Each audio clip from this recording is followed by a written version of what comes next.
What's going on? It's your boy, Yo, and this is BSnightlife TV. Tonight I got a special guest. What's my up, dog, baby? Brandon Savage, BSnightlife. What up? I'm coolin', man. On that slow grind. Yeah, say, Yeah. bro, it's been a long time coming. You know, I done hollered at you a few times like, yo, B, I gotta get the interview. You know what I'm saying? Because to me, I'm gonna say this. If you're not familiar with him yet, in the N-word shirts, I don't know where the hell you been at in New Orleans, bro. Like, this boy is smoking hot, you know what I'm saying? Appreciate that. You know what I'm saying? So man. I'm gonna just jump right into it, man. What was the thought process that created N-word shirts? Man, it's crazy. Educated N-word. It's crazy, man. I was at work one night, and being a big dude, you realize the more you shop, the less options you have. You know what I'm saying? So Right. I was sitting at work and I was like, man, let me just come up with, you know, some t-shirt ideas, just some little clever shit, straight to the point that I could wear for myself. So when I was going through the process, I came up with some different ideas, and then I went through this whole little stretch of like educated Negro, and I was like, nah, that's a little too strong, a little too straightforward. I didn't want nobody to feel like I was being a racist or taking it there.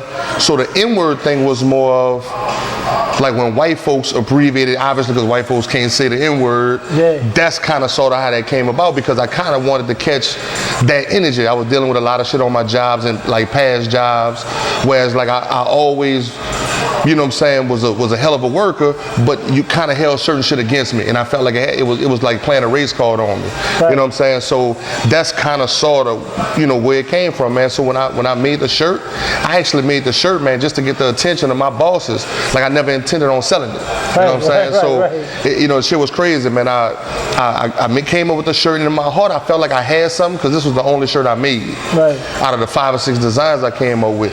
So I wore it out one day, and the dude was like, man, where you get that shirt from? So I'm like, man, this is my design. Yeah. So he was like, you sell them? So the hustler in me was like, yeah, I sell them, but I'm sold out. Right. So dude was like, take my number. You know, when you get more, call me, I'm gonna pull up. Yeah. So that night I'm like, shit, if dude asked about it, you know what I'm saying, maybe some other people be interested. So I ordered like 40 shirts.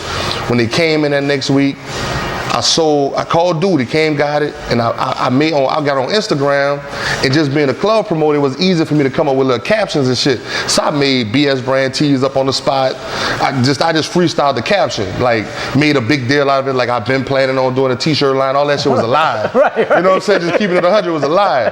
But I sold all the shirts the same day. Shoo. So I was like, damn, so I ordered 100 shirts. The first 40 shirts, honestly, bro, I really kind of charged it to, I already had like kind of like a popularity, I guess, with the parties. Right. So people just were showing me love because they fuck with me. Right. So I ordered 100 shirts. When 100 shirts came, I sold them in like 2-3 days. So then I was like, look, I don't know if I'm on to something, but let me attack it like this could be something. And the shit just really kind of took off from there. Yeah, bro. You know what Well, I'm I know for me, the first time I saw it, you know, because I always followed you and everything, and the first time I saw it, immediately I was like, I gotta get this shirt. Right. Because, like you say, you didn't realize the statement it was gonna make. Right. But I know for me, as soon as I got the shirt, I thought to myself, I gotta go around as many white people as possible. Like I want them to look at the shirt and be like, huh? Yeah. You see what it say? I'm an educated N-word. You know what I'm saying? So, at what point, you know, like at what point did you realize, okay, making this shirt has been popped off, I should start doing other shirts, and what inspires you with your other designs? Well, what it was, like, the crazy part, I remember when I first did the educated N-word shirt, I was at work with my homeboy, and I had this idea in my head that I'ma only sell black educated N-word shirt. This ain't nothing I'm trying to do for a living. Just when this little wave run out with the black shirts, that's it. So my partner, coworker was like, man, well, what if I want another color? Right. Like, why you gonna stop me from getting another color? So I was like, shit, maybe you got a point. So I jumped on that, and then the other colors went to moving. So then eventually I was like, you know what? Let me try one of these other designs. I always had this idea of a fuck love t-shirt. So I was like, let me throw it out there and see how people, move with it. And it's crazy because I used to get mixed reviews of the fuck love thing. The people that was in love or had little boyfriends, girlfriends and shit, they like, man, you know what I'm saying? Like, man, I ain't know that. Man, by the end of the week, some of them same girls would call and be like, nigga, where you at? I need that fuck love shirt. You know what I'm saying? This nigga ain't acting right. Fuck this nigga. So it's crazy. So the shit kind of just took off, bro. You know what I'm saying? On that level. And then the educated kids thing came about was because even though I knew what I meant, what, you know what I'm saying, with the educated N-word, right. I didn't want to offer it to kids. Right. So the educated kids came from that, just because I wanted to keep them out of that conversation, which is, man, I mean, at the end of the day, it's still a controversial shirt. There's a conversation started, to say the least. Right. So I didn't want to have kids to be put in a position to where somebody question them or say, what does that shirt mean? So I didn't want to do that to kids, you know what I'm saying? Right. Having a daughter myself, I just didn't want to do that, and the money wouldn't even worth it for me. Right. So that's how the educated kids thing came in. Honestly, bro, it's like, it got to a point where it was like everything I thought of when I wake up, it's just everything was t-shirts. What's another design? What's something else that I think people or whatever? And it was more about, most of the shit that I put on shirts is stuff that I really think about. It's stuff that just kind of hit me, and I just go with it. And if people feel it, which is, I've been blessed to say people been responding well to, I would say 95% of the designs people been supporting. Right. So it just kind of, it's becoming like the new norm now, you know what I'm saying? Right, yeah. Right. Well, you just said two things that lead to my new question. You say you feel blessed. Yeah. And you're seeing the success from everything from it, as well as I see your shirt you wearing tonight. You got in it. What if you found out God looked like me? Would you believe it? Yeah. I want you to speak a little bit, just briefly, because a lot of people sometimes tend to shy away from their faith and from God. Right. Can you just talk about, you as a person, how God is playing a role in your life with all this success?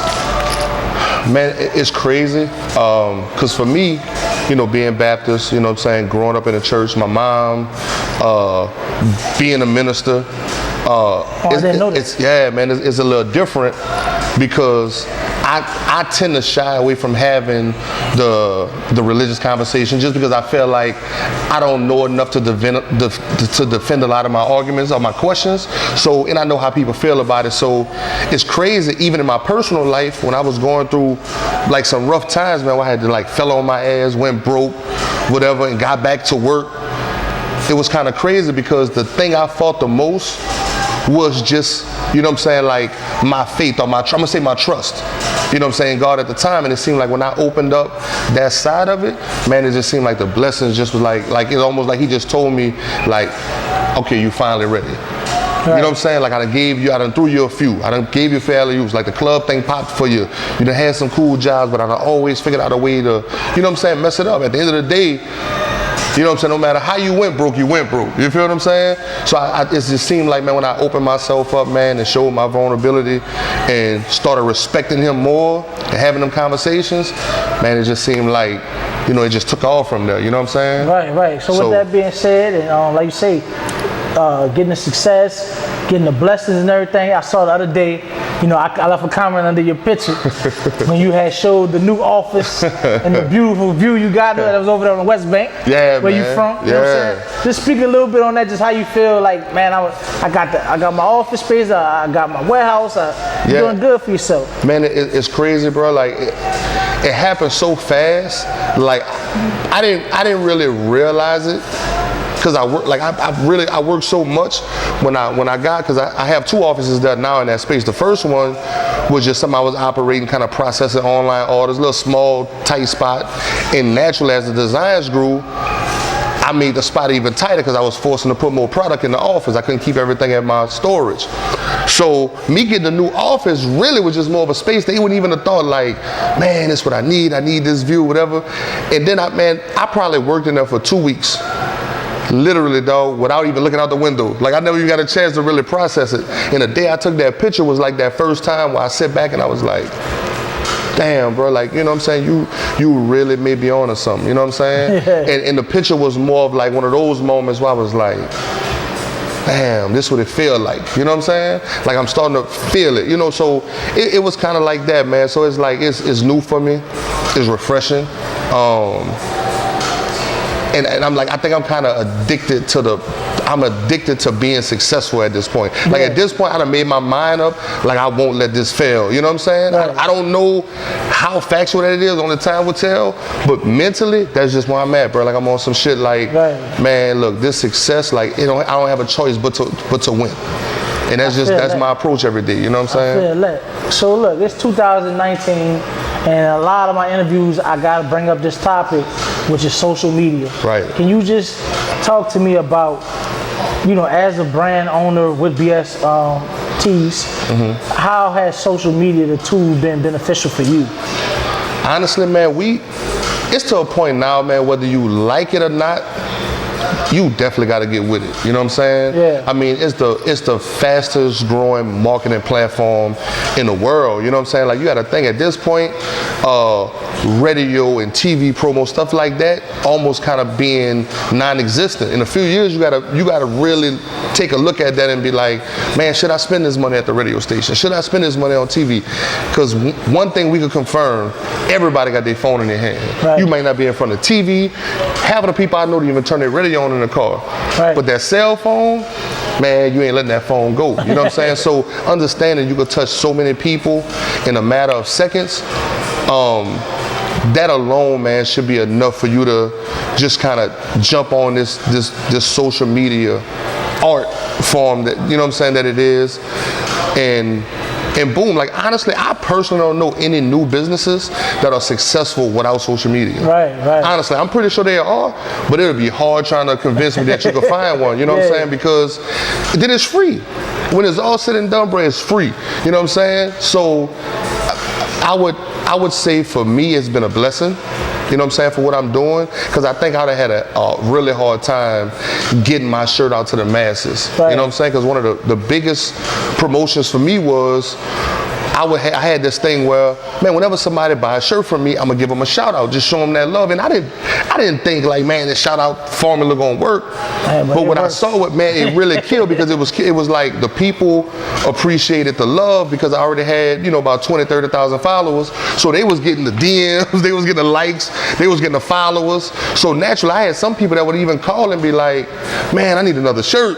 Because, dog, when you posted me last time, it was love, you know what I'm saying? So it started to be kind of like a thing, you know what I'm saying? And I probably over the last year and a half, man, I possibly posted 3,000 pictures. I probably have another, no lie, man, I probably have another 20,000 pictures easy that I just couldn't post, that I just didn't have a chance to, you know what I'm saying? I try when I can to post some of the stuff, but it's love, like that social media wave, like, you know what I'm saying? I appreciate it. Yeah, so look, I gotta ask this, since I got you here, bro, and we talking Instagram, talking social media. Yo, okay, you get a lot of attention on the gram, whether you just talking your talk, being you, your event planning, the t-shirts. So they got times where you just might throw up a picture of yourself, whatever. Right. Man, can you talk a little bit about how you became a big boy sex symbol? How these women, you got hundreds of hard eyes, blowing kisses and shit. How you deal with all that type of attention, bro? I'm gonna tell you, bro, sometimes, this is one thing I will say. Like women be in my DM all the time, but it's not as much as the love that's showed on the page. I think sometimes people do it just because they see other girls do it. Yeah. But they don't really be going with their move like that. So I get love, but I think it's more of a confidence thing though. I mean, naturally, like women are attracted to a confident man, period. It's just natural. Right. So when you a bigger dude and you kind of expected to not be as confident because of the stereotypes, for me, I'm the total opposite. Like I really feel like I'm the one. Straight up. Like I'm the one. Like if you don't want me, you losing. That's just how I feel, you know what I'm saying? So I think they got a lot to do with it, you know what I'm saying, from a confidence standpoint. Like that just always been like that. Right. Yeah. So I want to ask you, with that being said, personally, I've noticed you decided to pursue the working out a little bit. You know what I'm saying? You messing with Body by Mo. Yeah. Mo flipping. Yeah, second to none, man. What was that decision like? Why? What made you choose? Say, I'm gonna lose just a little bit, get myself more healthy. What's up with that? Honestly, man, like me and Mo been business partners for a while. We done did a few events together over the years. And honestly, I can tell you, man, Mo been on me for years. Like, man, Sav, that dude would call me randomly in the middle of the night, early in the morning. And it's not even about just like, man, B, come work out with me. It'll be shit where he might send an old picture and be like, dude, man, remember when you was this size? Or, man, what if you could just get back to that? So and personally, I ain't gonna lie to you, recently, bro, like I've been feeling it more personally. Like I always been a big dude, but I've never been this big. And I feel it now. So that reality starts setting in like, man, hold up. Like, man, if you don't really kind of grab it and try to do something, ain't no guarantee you're gonna be here to see your business blossom, to see your daughter grow old, you know what I'm saying? Right. So that's kind of been, and it's still a challenge. I ain't gonna lie to you, bro, it's still a fight, you know what I'm saying? But it's something that I genuinely want to do, you know what I'm saying? It's just a health thing, you know what I'm saying? Right. For real. But shout out to Mo Flipping. Like Mo, that's one thing I give Mo, man. Like Mo just randomly reach out and be like, man, Sav, you gotta get it. Right. Just imagine what the love gonna be like if you drop that weight. Imagine how many more shirts you gonna sell, and it, all of it tied into each other. You know what I'm saying? Right. That's true. That's true. Because I've been trying to work out more myself, bro. Just knowing I'm in front of the camera more, things like that. But look, before we get too much on the health kick, which is important for black men, black people in general, I gotta ask though, since we both like to eat, and it's a lifestyle magazine, just give me a couple of your favorite little spots in town that you like. Man, look, when I'm cheating and Mo don't know about it, this is where I'm going. Bro, on the real, bro, I'm gonna tell you this, bro. I love Tasty Treats over there on Claiborne. Yeah, love that spot. Yeah. Marrose, can't go wrong with Marrose. Shout out to the young bull, can't go wrong with Marrose. I'm gonna tell you, I'm a wing head too, bro. Like that's me my too. That's my go-to. So when it comes to wings, obviously you can't go wrong with, you know what I'm saying, wing snack. I'm a West Bank cat, so I normally go to the location on the West Bank on holiday. So you know what I'm saying, that's me. Like I really, a lot of times, I try to, support as many black-owned businesses as possible, because that's where the good food's at anyway. Like, I'm from a railroad. So I'm gonna go to Wags 2-3 times a week if I can. You know what I'm saying? Lately, I haven't been there as much. But the people who not trying to lose weight, man, make your way to Wags, man. I'm a railroad, I'm telling you. You know what I'm saying? I gotta plug Wags. Like, Wags been clutch for probably 10 years plus now. You know what I'm saying? So that's some of the spots, you know what I'm saying, that I like. There's a few more I just can't think of right now. But that's what I try to do. I try my hardest to kind of like flush that money back into the community. And every night I still go to other spots that's more franchise. But for the most part, that's kind of my thing, you know? Right, so we was talking a little bit off camera earlier about your actual name, Brandon Savage. Right. You know what I'm saying? So just for people who didn't know, that's what the BS stands for. Right. It's not bullshit. You ain't full of bullshit. Yeah, man. So you said you used to play ball back in the day. Yeah, man, I played football. I played football. That kind of where the heavy side of you came at. Yeah, always been always been a big dude, you know what I'm saying? Always been athletic as shit. But yeah, kind of getting into the B Savage thing, like my name, Brandon Savage. So playing ball, high school, college, it was common to call one of your teammates by their first initial last name. Right. So the B Savage thing just naturally carried. But it's crazy, like when Trill Entertainment and Savage Life and all that kind of, when that Savage the hit, PR movement, where it became popular, most people thought I took on like this nickname / like that was my rap name or some shit. You know what I'm saying? So I even got I had a girl blow me down one day. A girl told me I was lame and shit because I called myself B Savage, all kind of shit. Like, it was crazy. Till she found out, that's really my name. But yeah, man. So for the people who wonder where the BS come from, that's what it's basically. Brandon Savage Nightlife, Brandon Savage Brand Tees. That's kind of, so I just shortened it up. BS Nightlife, BS Brand Tees. So any business venture I take on, I'm gonna try to incorporate that. You know what I'm saying? Just to kind of leave some of me with the business. You know what I'm saying? Right. So yeah, that's pretty much what it is. You kind of touched on this earlier, saying you already had some popularity from being an event promoter, club promoter, parties. Do you feel like that background, with you being involved in promoting for parties, do you feel that helping you now dealing with success? No doubt. Talking to people, selling the shirts, things like that? No doubt. I'm gonna say this.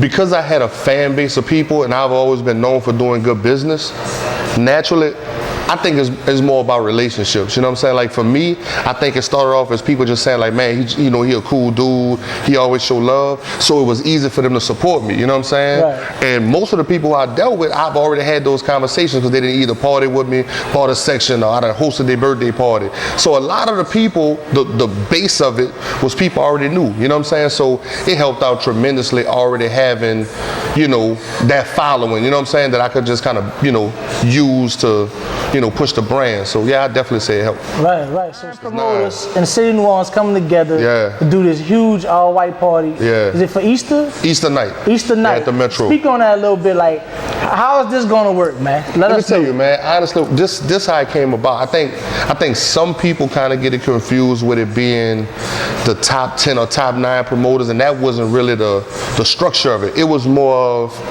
at the time, the guys who doing that party was actually going to be a part of one of the 3 parties that was going on that night. So I just kind of reached out to everybody and was like, man, look, none of us don't have no bad blood. None of us beefing with each other. Instead of having the city have to decide who they gonna go party with that night, when in most cases 80% of the people kind of support or party with all the guys that was doing the party. So naturally it was gonna make for 1 or 2 of those parties, or if all of them wasn't gonna be worth the shit anyway. That's just the reality of it. So I just kind of went with a chess move and was like, man, let me reach out to everybody, put them on Front Street on social media and see how they respond. And it worked. And it was like, man, let's just work together, man. Let's have fun. Let's make it about the city. We always, behind closed doors, talk about making the city pop or getting the city back popping. So I was like, man, let's try this with this format. Don't think about the money side of it, what the profit margin can be. Let's just make it about the city and make it fun. You know what I'm saying? So right now the energy crazy for it. Like it's fun, honestly, man. Right. You know what I'm saying? It's fun. So it's gonna be a real dope party. For the people who can come out, man, it's gonna be a treat. For those who can't, man, you missing one. What's the date again exactly? It's Easter night date? It's actually Easter night. If I'm not mistaken, it should be April 21st. That's Sunday. April 21st. You know what I'm saying? Yeah. Gotcha. So while we speaking on New Orleans nightlife and things like that, you've been in the game for a long time, bro. So what are some things that you would like to see improve with the nightlife here in New Orleans?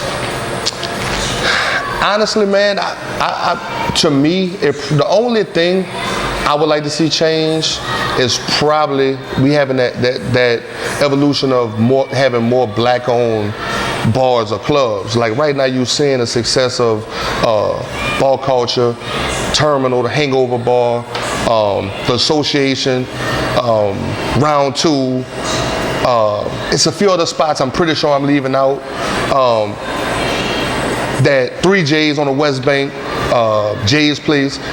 You seeing the people really support our structure, because what makes it hard for us is like the black business is booming when it comes to bars and clubs. You know what I'm saying? Right. So for the most part, for years, you basically had all urban and the black community supporting these bars, but they was all owned by white folks. Right. That's just the reality. And I don't have nothing against it, right, but we bringing all our money, you know what I'm saying, into that setup when, man, let's build more bar cultures. You know what I'm saying? Right. Let's get more association bars or the Hangover or the Terminal. And you could really see, because the love, the vibes you get, it makes for a better party, because at the end of the day, man, all of us in their parties at a lot of these white spots, they don't give a fuck. Let's just keep it at 100. Like, people don't give a fuck, man. They would do you anything. They would tell you anything. You could have a night that's popping. Once they done made enough money, they'll cut the whole night off. You know what I'm saying? So for me, that's the thing I want to see more of. You know what I'm saying? For real. Right. Well, I want to ask before we get out of here. You mentioned earlier being a father, and the different things that go on social media and stuff. Do you ever consciously be like, okay, children or whatever could be following me, right, or what I say, my daughter might see? Like, does that ever play a process in your head? Honestly, I have those thoughts. I would be lying to tell you if I'm gonna tell you, I would turn up for real if I didn't consider kids being on social media. Like I ain't lying to you, I'd be turning up like I'm a big old fine motherfucker if I didn't think kids would be there. But one thing I do say, it's like a fine line, because I feel like to a certain degree, it's not the person running the page that have to be careful. It's really come down to parenting. Like for me, I would have more of an issue that my child saw something when as a parent, technically she's 5, 6 years old, certain things she should be saying anyway. Like I don't allow her to have a Snapchat page or an Instagram page for those reasons, because you only can filter it so much. You know what I'm saying? There's just certain things those kids gonna see if they're on there. So for me, I think it kind of goes back to the parenting aspect, or being willing to put your foot down and say, no, you can't have social media at this age. You know what I'm saying? I don't even let, like my little cousins that are teenagers, I don't even let them follow me. You know what I'm saying? Like I don't engage back and forth with them on social media, even as teenagers, because I know the content on my page, you know what I'm saying, they shouldn't be taking part of. So, you know, taking part in. So, yeah, man, so I consciously think about it, but I can honestly tell you it's not much. You know what I'm saying? Like, selfishly, if I want to post something, I'm going to post it. Now, I haven't done anything to just get banned. You know what I'm saying? Like, it ain't going to be far-fetched anyway, because it ain't, you know what I'm saying? That's just not who I am. But for the most part, you know, I kind of put it back on parenting. I think you should kind of step up and have an issue with allowing your child to see it, as opposed to reaching out to me and say, man, well, don't do that or don't post that because my daughter going to see it. You know what I'm saying? Right. Yeah. Well, you know, before we get out of here, man, I just want to say, I'm a huge fan of your brand, and just I appreciate that, seeing man. where it started and where you're taking it. So my last question, final question is there a ceiling to this? Where do you see you taking BS tees and nightlife to? Man, honestly, I think I'm transitioning more away from the BS nightlife into BS brand tees, just naturally, man. From the promo situation, honestly, I just don't have as much time to give it the same energy. I'm getting older, you know what I'm saying? So I'm kind of leading into the BS brand tees because it just naturally has more structure. And I don't think it's a ceiling to it, man. I mean, I think I have the ability to just constantly put out content that people would like, would respect. So in my heart, like, I really feel like I got something. If I handle it right, if I manage it right, you know what I'm saying, I probably could, you know, set it up for, you know, for my daughter and possibly her kids if I handle it right. So that's really my goal, man, to just make it one of those things where my family long term could say, man, you know, dad left us this, you know what I'm saying? Uncle, granddad left us this, whatever. So that's you know, I think it's some longevity into it. Now the nightlife, honestly, bro, 2 years at the most. You know what I'm saying? I'm gonna throw the towel in. I'm 1 foot in, 1 foot out. You know what I'm saying? But the BS brand tees, man, I'm all the way in. Like, I'm committed. For real, for real. That's what's up, man. I want to say thank you again for sitting down with me. I appreciate Real quick, let the people know, if they don't know already, what's your website and how they can get their hands on your merchandise. And you can follow me on Instagram at BSnightlife. That's all one word, BSNIGHTLIFE, or BS Brand Tees. That's the business page, BS BRANDTEES. You go to the website, www.bsbrandtees.com. You can check out the merch. You click the link in my bio. You can pull up at the office and shop. Whatever you want, you know what I'm saying? I got you covered, man. Yo, man, so I appreciate y'all sitting down, checking us out. Appreciate you coming. So this is My Life TV. This is BS Nightlife. We out.